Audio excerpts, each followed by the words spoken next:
Who is he? Doctor Who? Perhaps if we knew his name, we might have a clue to all this. Hello, I'm the Vlogtor, and this is Vlogtor Who, the series where I am watching all of Doctor Who, from the very beginning right up to the most recent episodes, in time for the 60th anniversary, in just under 1 year now. Previously.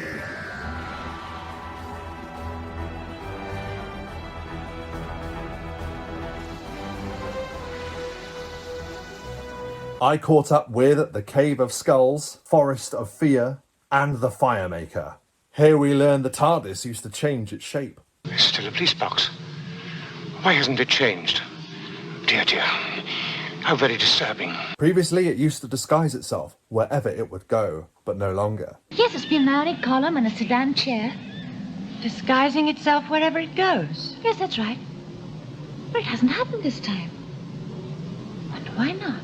We answered a question from the last episode of Vlogtor Who. Why is the Doctor coughing? Well, it turns out originally he used to smoke a pipe. Thankfully, the Doctor was able to kick the habit. There was a lot of screaming about fire. With fire!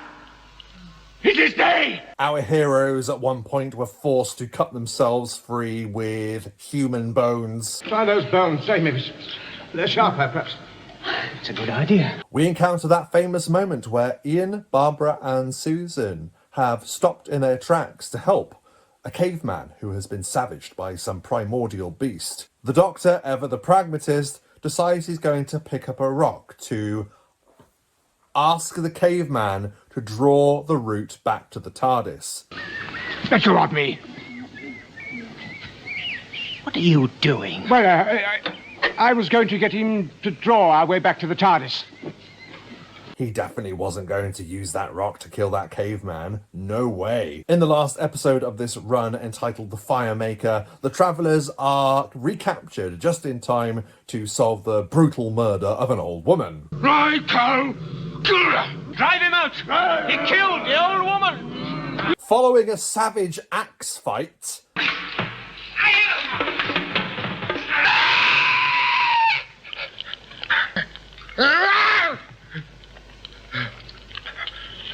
the Doctor and his companions mount human skulls upon other human bones, light them ablaze, and use them as a distraction to escape the savage tribesfolk. The TARDIS team finally escape this barren landscape, and we all finally escape the constant yelling.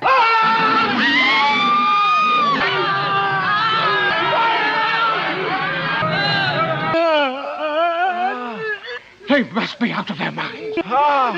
There are some interesting themes in these episodes. Mainly I noticed it was about the pursuit of power, what one will do to get that power, and what one will do when they take it. The Firemaker ends on a sinister cliffhanger where Susan is asked to check the radiation dial on the TARDIS when it arrives in a new location. She checks it and it seems fine, but as she moves away, we see that dial go from 0 to danger. And now that brings us up to the episodes that we're going to be discussing today. That's right, we are looking into the 7-part epic, The Daleks, which introduces those titular aliens in full force in all of their glory. The Daleks, it can be argued, both the story and the metallic nemesis of the Doctor are what made the show a success back in 1963. There is the famous story about Sidney Newman, who helped create the show. He was very insistent that he didn't want any bug-eyed monsters. Oddly enough, it took a bug-eyed monster to elevate the show into the popular zeitgeist. The Daleks were everywhere back then, and you could argue that they've never gone away. If you know what Doctor Who is, you know what the Daleks are, and you know how dangerous they can be. The TARDIS has arrived in a strange dead forest. The cause of death of all natural fauna surrounding them is a bit of a mystery that the Doctor is keen to investigate. The still begrudging travelling companions at this point, Ian and Barbara, console each other whilst each agreeing to keep an eye on this mysterious Doctor. They still don't trust him, and why would they? They caught him wanting to brutalise a caveman to death not but a few hours back, he seems to have strange motivations. But why? I would not be questioned. It is their suspicion that allows us, the audience, to join them in wondering just who is this man? What is his game? They also acknowledge that the Doctor is the only one who can pilot the TARDIS. Without him, they're in serious trouble. They begrudgingly humour the Doctor as he decides to go about his investigations. Yet Barbara openly admits that she thinks the Doctor deserves something to happen to him. Don't you ever think he deserves something to happen to him? Yes. They begin exploring this strange forest, and Susan comes to face with this petrified animal, this peculiar creature made of metal, seemingly. This confirms the Doctor's suspicion that they are not on Earth, and it also lets us know as the viewer that we are definitely on an alien planet. The Doctor concludes that this creature and all of the fauna around them has been petrified by some powerful force. The planet is dead. Totally dead. At first they believe this force to have killed everything, but then, in the distance, they spy a city. Watching this back, I was so impressed with how good that alien city looks. Even today, shot against what looks like a matte painting, there is just this immaculate model of this eerie, strange city that just rests there in the distance. The first couple of times we see this city, it is accompanied by this haunting score.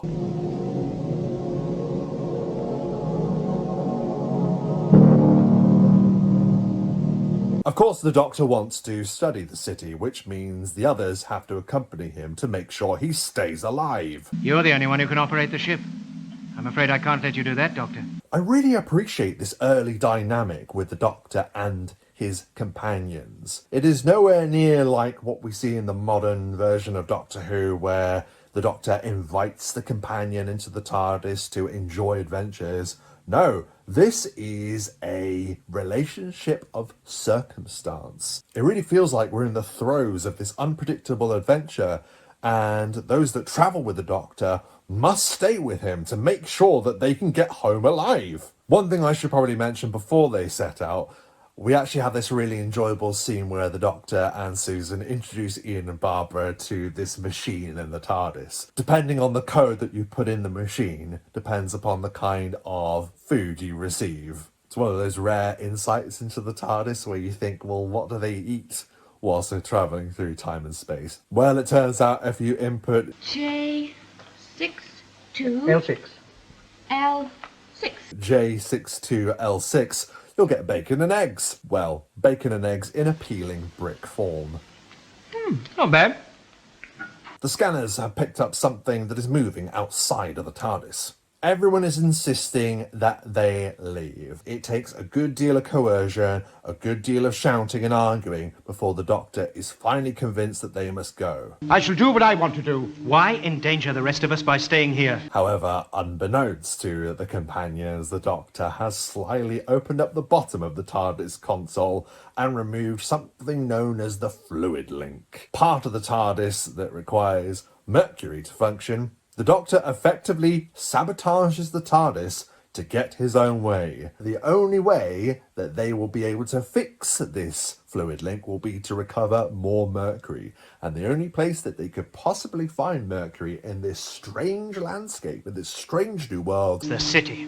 Yes, the city, of course. Of course, we're bound to get some mercury there. Yes, we're bound to. Well, I mean, what else can we do, Seems we have no alternative. We have to go to the city. Yes, indeed. we are shown that the Doctor is willing to risk a great deal to satisfy his curiosity. The Doctor is often described in the modern series as a trickster, and there's like a whole arc where they say the Doctor lies. A lot of the time, generally, he's a force for good. But here you can really see where that comes from. Uninvited passengers. I didn't invite them to the ship. And this only made the audience back then even more suspicious of the Doctor. What is his motivation? As they explore this city, they decide rather sensibly to split up. Why don't we separate and go different ways and meet back here in, say, 10 minutes, all right? It begins early, and it doesn't change. They decide, we're going to meet back here in 10 minutes.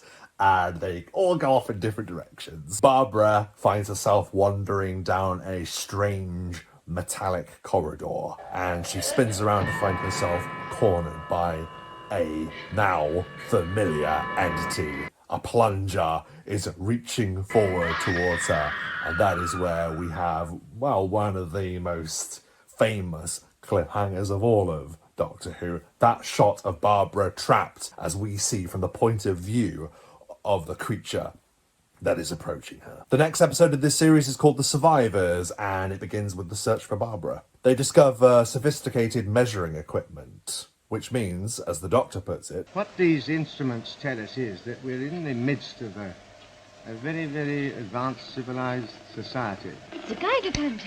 we begin to learn that the world that the travellers have been exploring has been gravely injured by a nuclear war. Neutron bomb. Yes. It destroys all human tissues but leaves the buildings and machinery intact. And the Doctor and his companions have been wandering through this lethal radiation without knowing it. As each of them becomes more gravely ill, the Doctor is forced to admit his sabotage, In short, there's nothing wrong with the fluid link. insisting that they return to the TARDIS to travel to another place in space and time where they may be cured. The TARDIS will have to take us to another time and place where we can be cured. That is when we, the audience, and the audience back in 1963, were first introduced to the Daleks. A cinematic shot draws back to reveal them in all of their majesty.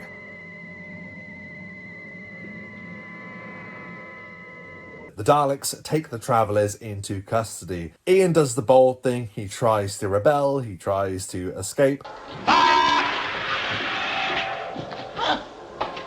Legs! My legs! And the Daleks kneecap him for it. This immediately demonstrates to us as the audience that these very angry creatures, these very annoyed pepper pots, have no qualms about gravely injuring people to make them do what they want. Your legs are paralyzed. You will recover shortly, unless you force us to use our weapons again.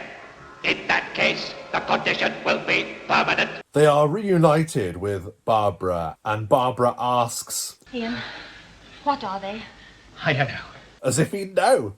Barbara then rather sensibly asks, are they just machines? Do you think there's someone inside them? And Susan just laughs at her. What's the point? We haven't any idea what's inside them.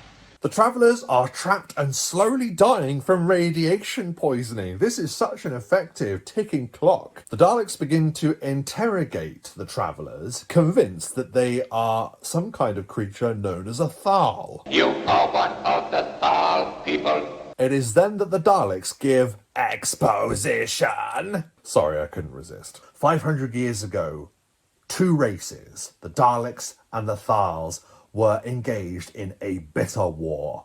A war that culminated when the Daleks detonated a neutron bomb, which devastated all life on the planet, forcing the Thals into retreat and forcing themselves to be confined to the city within their metallic shells. The Daleks say that they've not encountered the Thals in many, many years, and that they must be, and I quote, They must be disgustingly mutated. To paraphrase an old saying, the pepper pot is calling the kettle black. The next episode is entitled The Escape. Previously, we had seen that a supply of medicine had been left outside of the TARDIS. When the travellers tell the Daleks that this medicine has been left in the wasteland, they agree with the Daleks to have one of their number go and retrieve it. The travellers think that the Daleks might be showing pity on them, but we, who know the Daleks at this point, know otherwise. It is agreed that Susan will go, and the last episode was really demonstrating Susan rushing through the wilderness to be confronted by a mysterious figure. Susan meets Aladon, who is a Thal, a survivor on this planet. It turns out that this good-natured individual had left medicine outside of the TARDIS to help those that had arrived here. Aladon quite rightly says, when Susan explains about the Daleks, he says, If they call us mutations, what must they be like? that prompts a great deal of speculation. Thinking about being an audience member in 1963, it is the most genius thing they could have done to not show what is actually inside the casing of the Dalek. Of course, we see that much later on. At this time, just the horror and the speculation, just the wonder of what lies inside that metallic casing.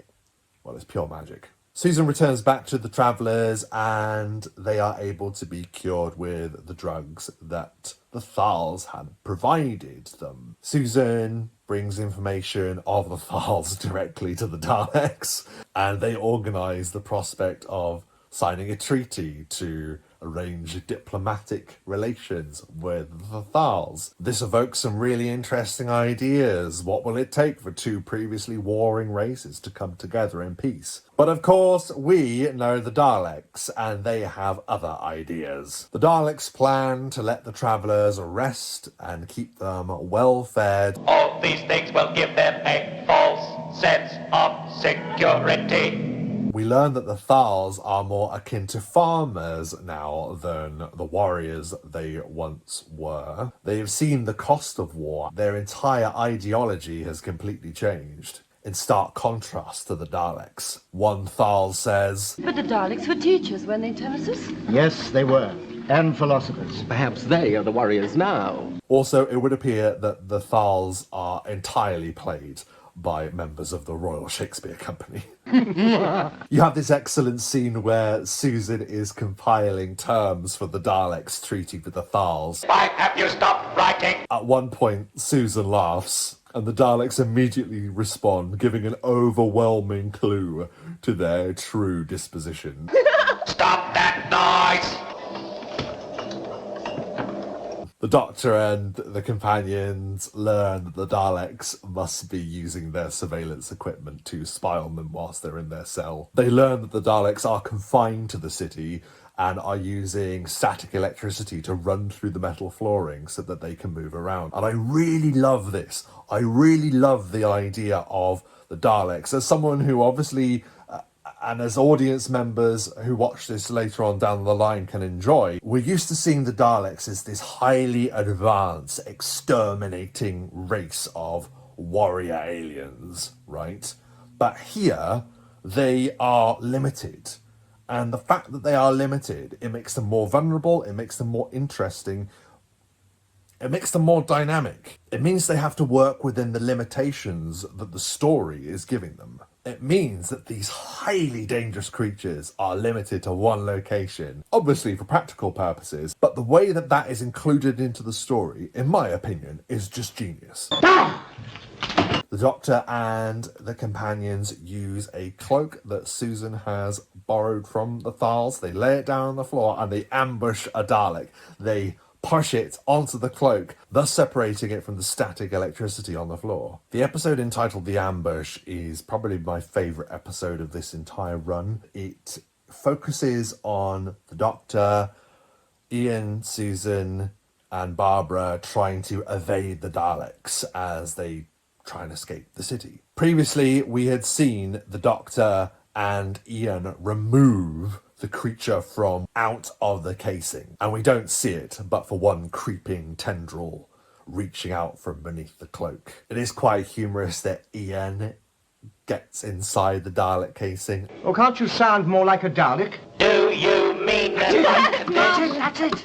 And learns how to drive it and is effectively escorting the others as if they were prisoners. They use this ploy to escape. There's this really great moment of tension where they're waiting for a lift to descend, and Ian, who is much more the heroic figure than the Doctor in these early episodes, stays behind whilst the others take the lift up, and you can see the Daleks cutting through the doorway. Some really excellent tension, aided by the score, aided by how it is shot. It's really effective. It really holds up.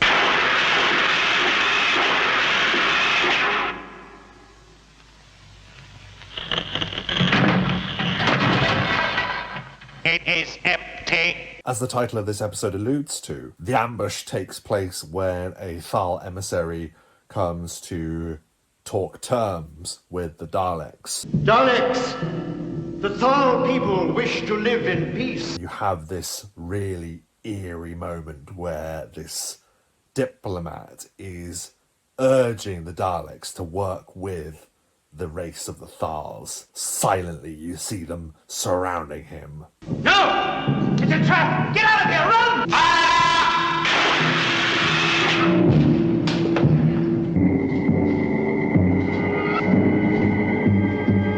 When the travellers have finally escaped the Daleks and fled into the petrified forest, they join up with the Thals. It is Ian who is given the lines that encapsulate the Daleks to a T. Yes, but why destroy without any apparent thought or reason? That's what I don't understand. Oh, there's a reason. Explanation might be better. It's stupid and ridiculous, but it's the only one that fits. What? A dislike for the unlike. I don't follow you.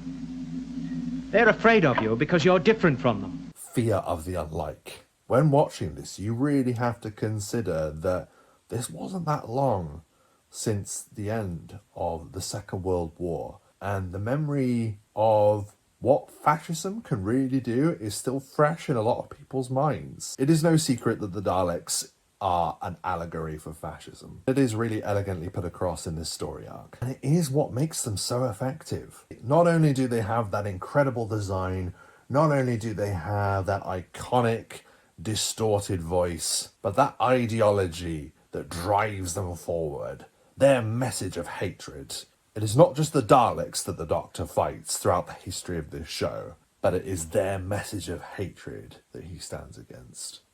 And it all begins here. Once the TARDIS crew have explained to the Thals everything that happened within the city, they make to leave, but Ian reveals that the fluid link that had been removed from the TARDIS console by the Doctor... The Daleks took it from me when they searched me. It's down there somewhere. In the city.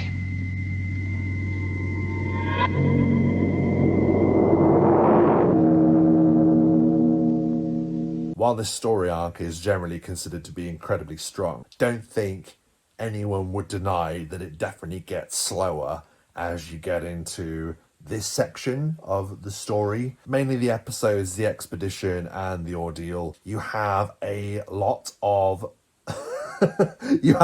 moving through caves. The expedition and the ordeal are the two episodes that focus on the Thals and the TARDIS team teaming up to take the fight to the Daleks, in convincing the Thals to stand against the tyranny of the Daleks, and for the Doctor and the companions to retrieve the fluid link so they may escape the dead planet, which I might add is named in this series of episodes. As early as this, the planet is named Skaro. You know, these records must go back nearly 500,000 years. The complete history of our planet Skaro is here. The idea behind these episodes are the Doctor and Susan will team up with some Thals and provide a distraction towards the front of the city, whilst an expeditionary force led by Ian and Barbara lead other Thals through the mountains, past an irradiated lake filled with mutants, and through an endless cave network. And when I say endless, it feels endless. They're in those caves for what seems like an eternity. All while this is happening, the Daleks are discussing new ways to bring about death and destruction to this planet. We may have to explode another neutron bomb. They learn with their available resources that creating a new neutron bomb will take 23 days, and to put it bluntly, the Daleks are feeling a little impatient. They decide they will find a new way to spread radiation throughout the planet so they may finally leave the confines of the city. While Barbara and Ian are navigating the caves, they are joined with a number of Thals, as I mentioned. There is one, I forgot his name, I think I just deleted it from my brain. He is just this whingy Thal. Can't do it. that just wants them to stop. He just wants them to give up. And eventually he plunges to his death in the caves. And you know what? I was happy. I was actually really happy that happened. The Doctor and Susan use a TARDIS key to tamper with the static electricity that flows through the city. The key of the ship, dear. Oh, what a good idea, yes. Yes. I can always make another one. Yes.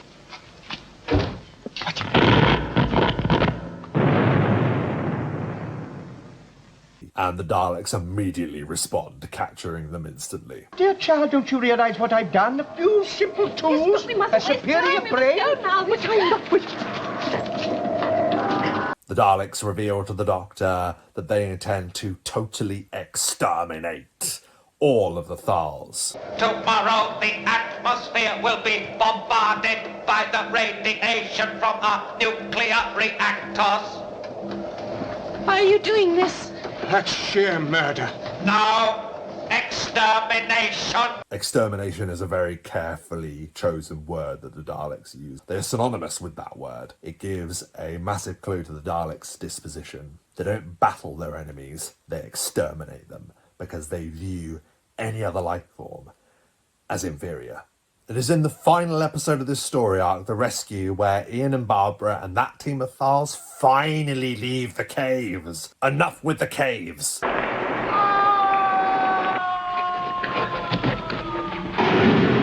Still the captive of the Daleks, the Doctor negotiates with them, stating that he will be able to use the TARDIS to transport them to another time and space where they will be able to heal themselves of the radiation that has forced them to be encased in these metal tanks. I have a ship capable of crossing the barriers of space and time. Surely this would be invaluable to you. The fluid link is mentioned. The Doctor says, "You have part of my TARDIS in your possession. Scan it, and you will see that it belongs to a form of advanced technology." Now we know of the machine, we can examine it for ourselves. All of the stakes together, and it is just genius. It brings back into our minds the fact that the fluid link is still there in the city and is still the goal that has driven the Doctor here. And that fluid link is now a reward for the Daleks learning how to escape the city. We wish to escape captivity. Go out and rebuild the planet Skaro. Barbara and Ian and that party of Thals are infiltrating through the Dalek complex. A traditional countdown begins. Nothing can stop the Daleks. Begin countdown. 100 beginning now. 5, 4. Fate hangs in the balance as battle erupts. Barbara and Ian free the Doctor and Susan, and the Thals engage the Daleks in a conflict of the ages. What will become a running theme in many Dalek stories is that they are manhandled. They are outmaneuvered, and while they are terrifying and while they are incredibly dangerous, they, I guess, still can be pushed around as if they're on trolley wheels. We've knocked out their source of power, I tell you! Look! Despite this, though, many Thals died trying to bring the Daleks down. The battle comes to an end when the power of the Daleks' reactor is compromised, and the Daleks are pleading with the Doctor not to let their energy go to waste. If they lose power, they're simply going to be trapped within their metal shells forever, and the Doctor merely dismisses them. Even if I wanted to, I don't know how. It's finished. The final war. 500 years of destruction end in this. Or does it? The episode ends with another tantalising glimpse into the Doctor's backstory. Oh, no, I'm afraid I'm much too old to be a pioneer, although I was once amongst my own people. Again, making reference to the fact that he has a home, there is a civilization from where he comes from. The episode comes to a close. The Doctor gives some advice. You wanted advice, you said. I never give it, never. But I might just say this to you. Always search for truth. My truth is in the stars, and yours is here. And after some fond farewells, the TARDIS dematerializes and leaves Skaro. Certainly not for the last time. With the TARDIS in mid-flight, we are treated to yet another cliffhanger. A violent explosion rocks the TARDIS.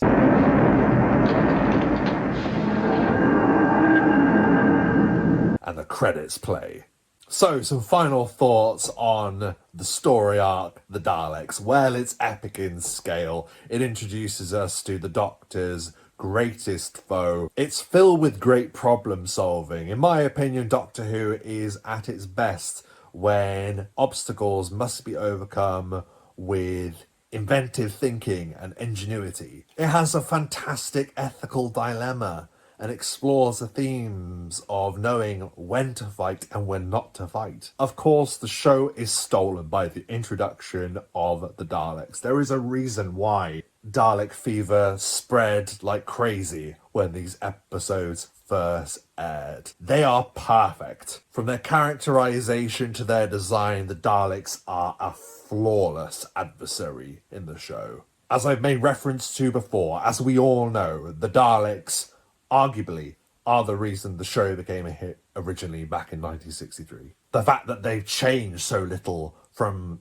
that period where they were first shown till now is a testament to how great they really are. And I loved viewing these episodes in possession of the future knowledge of how the story of the Daleks is developed in the canon of the show. Knowing full well how their backstory is developed, how the events on Skaro truly played out. In this story, now looking at it from that perspective, you can imagine it's like the Daleks have forgotten their history, where they came from. Of course, all of that was written after the debut of the Daleks, but it's so cool to look back at them now and look at it through that lens. And there we have it, The Daleks, the 7-part epic. I really enjoyed watching it again, and I can't wait to discover which episodes I'm going to look at next in the continuing journey of Vlogtor Who.